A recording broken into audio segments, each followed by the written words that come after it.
Hello and welcome to a climate crisis. But I ain't talking about the weather. And I wanted to make a point here of saying this is a customer climate crisis. So today we're talking about a sticky thought or thoughts around what this customer client crisis is all about. And I got a couple of tips for you. So we're a Sticky Thought Thursday and a Sticky Tip Thursday, and I'm your host, Darcy from Sticky Bee, and I help you to get them sticky, get them stuck, and get them to stay like bees to honey. In fact, I help you get noticed so that your customer has a target to throw their wallet at.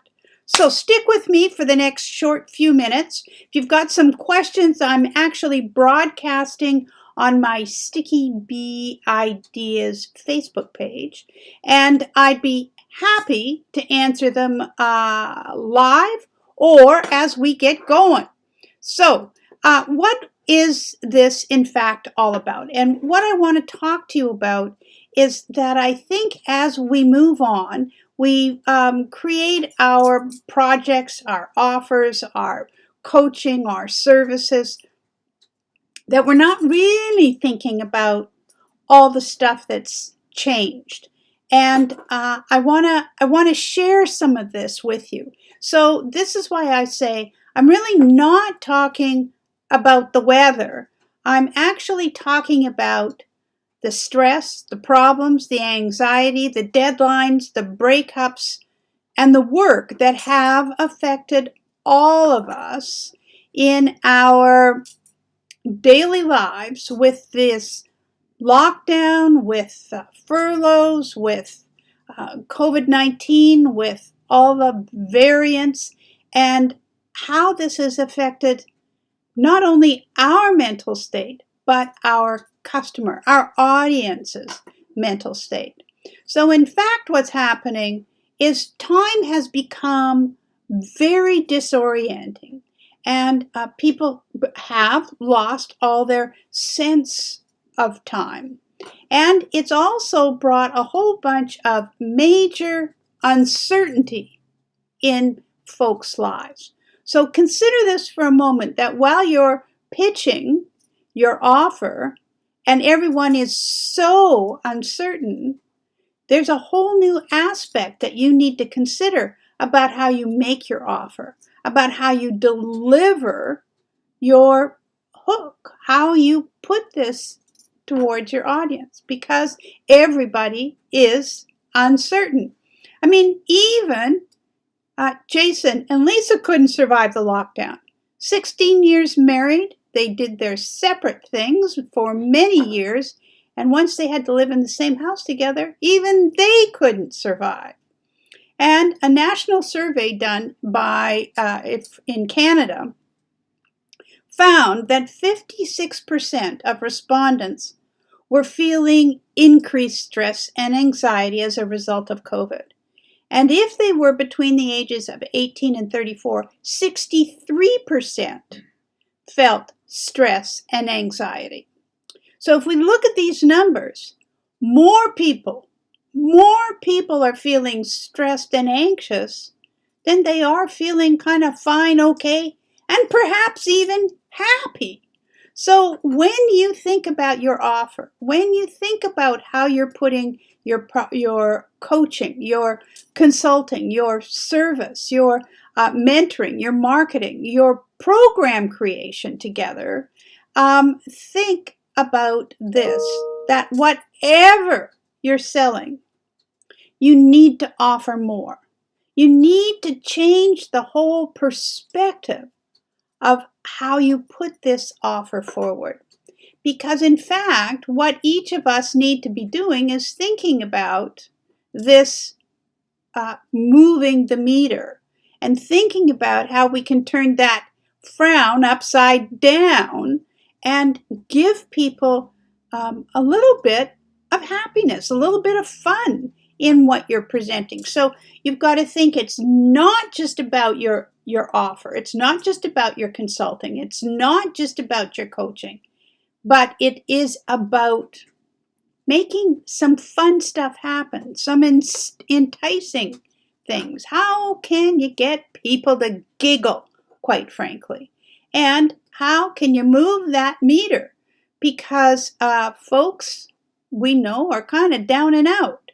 And so this is a general sense of, oh my God, and what am I going to do? And what's happening right now isn't working. And we've all heard about this, the big resignation or the big quit. I mean, all these people that have changed their lives around their jobs, around their work habits, about their working from home. So there is a whole new mindset out there for our audience, for our customers, that each of us who are trying to sell something to that audience need to keep in mind. And we need to move that meter. So when we put our projects and our offers together, every offer should have a transformation in it or a metamorphosis in it. So it's like the caterpillar that grows into a butterfly. What kind of change are you guaranteeing your audience? And part of that guarantee, part of that metamorphosis needs to be a way to move the meter, to pull your audience from this state of depression and anxiety into hope and happiness. I mean, this is a big step that we all need to consider as we're moving forward with how we're marketing, how we're creating content, how we're trying to essentially put our offer forward to our audience. And our audience is really, quite frankly, the audience has given us the hand that says, I'm in disbelief right now. I'm dismayed, I'm disarmed, I'm disrupted, I'm distrustful. I don't know if I trust anything that's happening now. I'm disillusioned, I'm disconnected. These dis words are really important to consider when you think about how you are communicating with your audience. Disbelief, dismayed, disarmed, disrupted, distrustful, disillusioned, disconnected. How can you change those words? How can you change the hand? How can the hand be, come on, rather than, I'm sorry, not now, no, I don't want to hear, etc., etc. I mean, this is a whole new way that we have to approach our marketing. And we have to move the meter. Our audience wants some joy in their life, some fun, some laughter. Community, I think no matter what it is you're offering, you need to consider what kind of community are you building within that offer. The connection, people want to get connected. And trust, empathy, and belief is really important. How are you building trust with your audience? How are you moving that trust meter? How are you empathizing with the audience that you have so that they can believe in your program and believe in you? Because before they buy from you, they must first buy you. So this is a whole bunch about moving this meter that we all know our audience is currently locked into. Now, as the days go on and progress, I'm going to share a bunch more of these details with you. I have built a little system called Enterticement. And as it might seem, it's all about being entertaining, enticing, and it's all about taking your audience on kind of quite a different journey and how to get your stuff sticky. And in essence, it's about enticing, engaging, and entertaining, because that's a big piece of everything that we're doing as we're moving forward. The stories that you tell, the giggles that you can deliver, because when your content and your marketing can touch on each of these enticing, engaging, and entertaining points, then you can enrich your audience's life. You can enlist them to become customers. You can enthrall them. It can be enduring, this connection that you have, and you can engulf them and enjoy. So what we want to do is take all those disarmed disbelief and turn this audience into a community of fun-loving folks. So my thought for you today is that really what you want to be doing is thinking about how you can engage your audience. And this is a wonderful little book called The Book of Awesome, and it was written a number of years ago. But if you take a look at this book, because sometimes it's easy to forget the things that make us smile, and this book will help you to remember.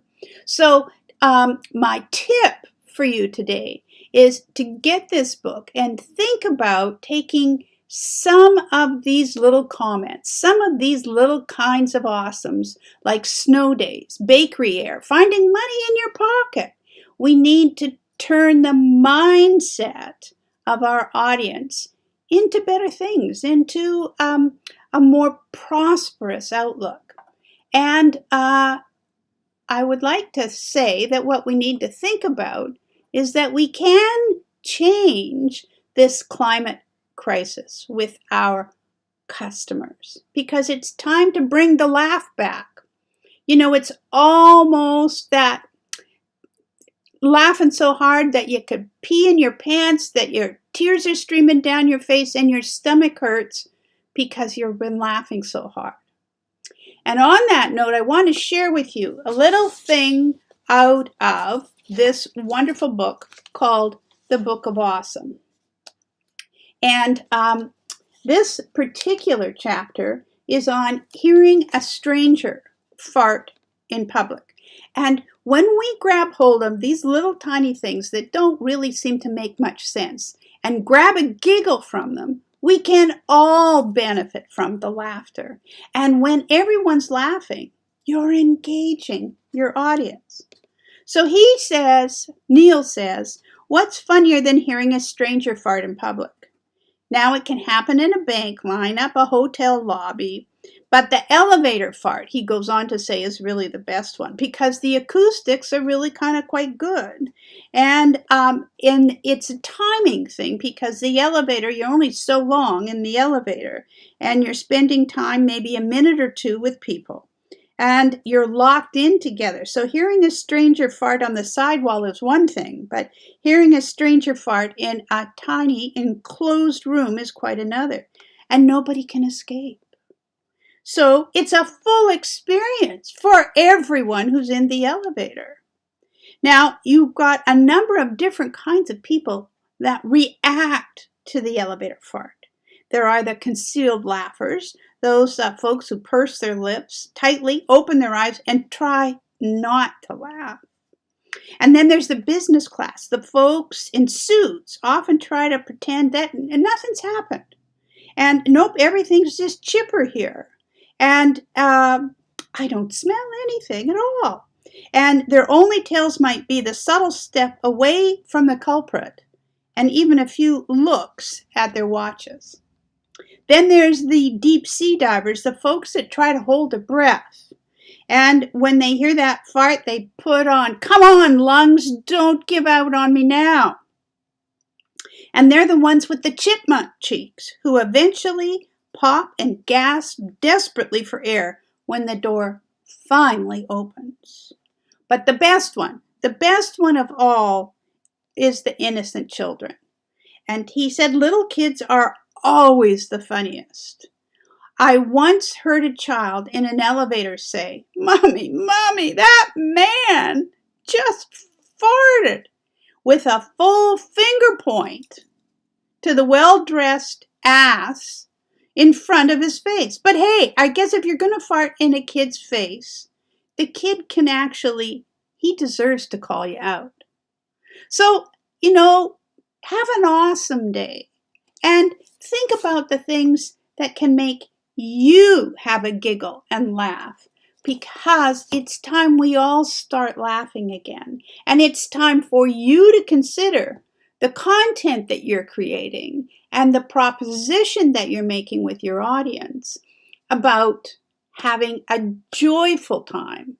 And let's all work together to change this customer-client crisis. I'm Darcy from Sticky Bee, and I hope you got a giggle today. Join me next week for another sticky tip, or maybe a sticky thought. Take care, folks, and if you've got any questions about making your life more joyous, give me a buzz. Bye for now.